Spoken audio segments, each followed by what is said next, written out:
What's up, everybody? It's Wes here, aka Seahawks Prime. Welcome back to the Seahawks Times. It's been a hot minute. Anyways, thank you so much for staying tuned into my channel. This channel is all about NFL football and discussion, constructive discussion about the sport we all love and share the love for. So make sure to subscribe if you support that. Anyways, I want to talk about the Seahawks, the state of the Seahawks right now. Pete Carroll has been under a lot of duress and fire for a lot of reasons.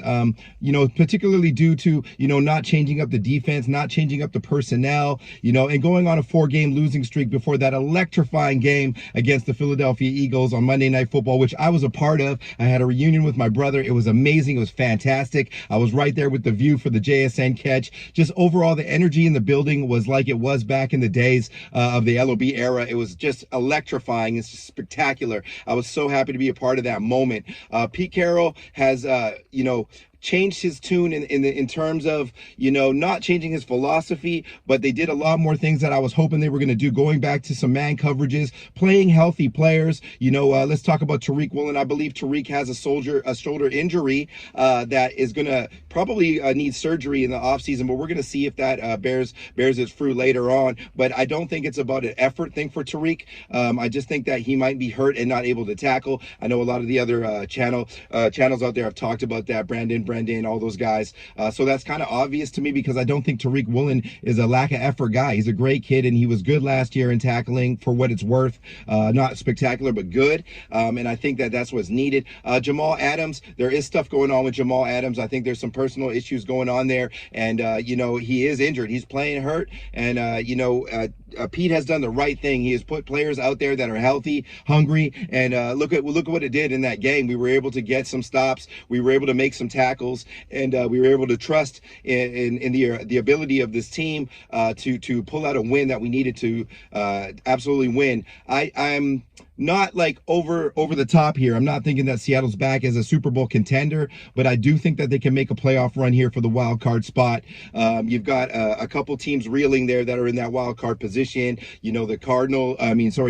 Minnesota Vikings, those types of teams I don't think can supplant Seattle for a wild card spot if we can just win out these games.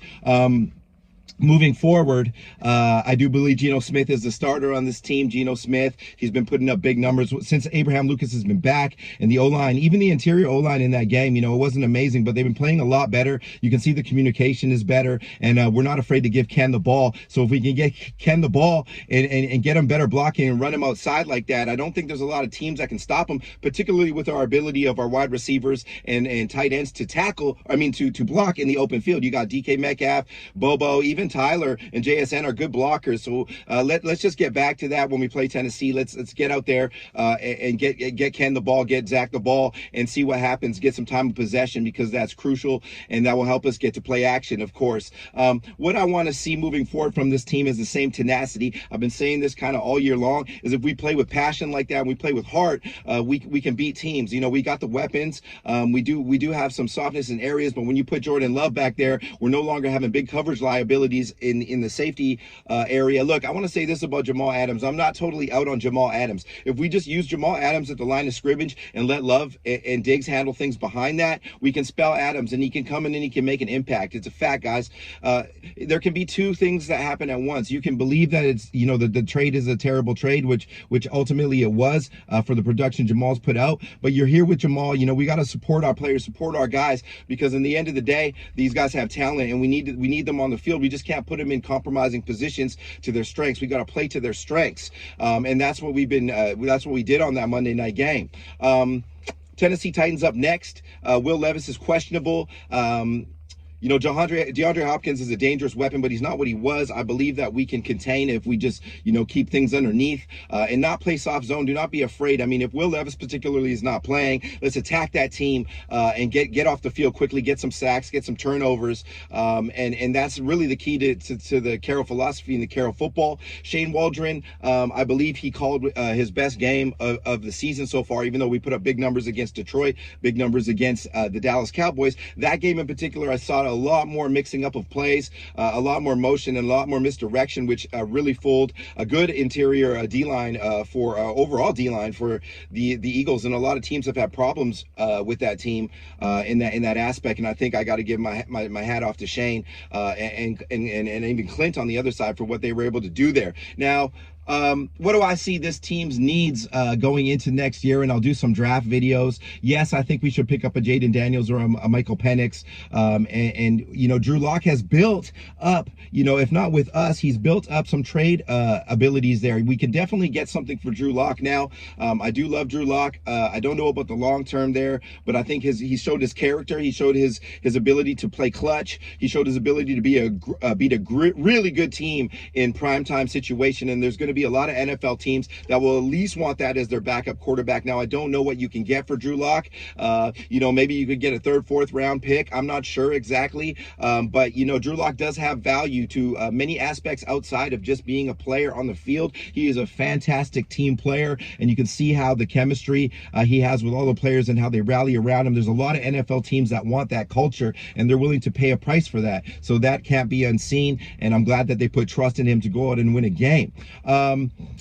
Leonard Williams is a phenomenal football player, guys. I was there watching it firsthand. He was wrecking the game. He was up there in Jason Kelce, one of the best centers in the game. He was absolutely eating people's lunch, getting inside, rip moves, swim moves, stunts. He was crazy. Leonard Williams, we absolutely need to sign to a multi-year contract because he's a fantastic player. I think he's only 29. Him and Jaron Reed, I want to see signed again. And I do like Draymond Jones. I know Draymond Jones has underperformed at his contract value, but I think if you put him in his position, he can be a very valuable player, if not a rotational player that can do things for our team. We just need more edge. Derek Hall is not working out.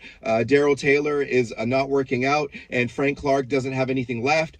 So we're going to have to get some more players in the draft, and maybe once we shift some of those contracts, if we get off Jamal's contract or Quandre's contract, we'll definitely be able to maybe get some edge rush in FA and look at some value draft edge rush as well, because we need to help Boye off the other edges. I'm not completely out on Derek Hall. I just think he needs more time, but I don't think he's going to ever be a marquee pass rusher. Maybe he can improve in run stop, but his run stop grades are not good right now. So I don't know if he's hurt a little bit or just learning the NFL game, but that's okay. We've got a lot to work on that way, and we have a draft with some capital there, but I do want to use the first pick on QB just to have some assurance and build something out to the future, because the core of this team is still young. Jackson Smith and Jigba, he's broken out of his shell. Not only that, I want to see him targeted down the stretch here in this run to the wild card spot. I want to see JSN featured, and DK is obviously clutch in our wide receiver 1, and don't forget about Tyler, but JSN can really just stretch teams and cause all sorts of problems. He was open so much more than he was thrown to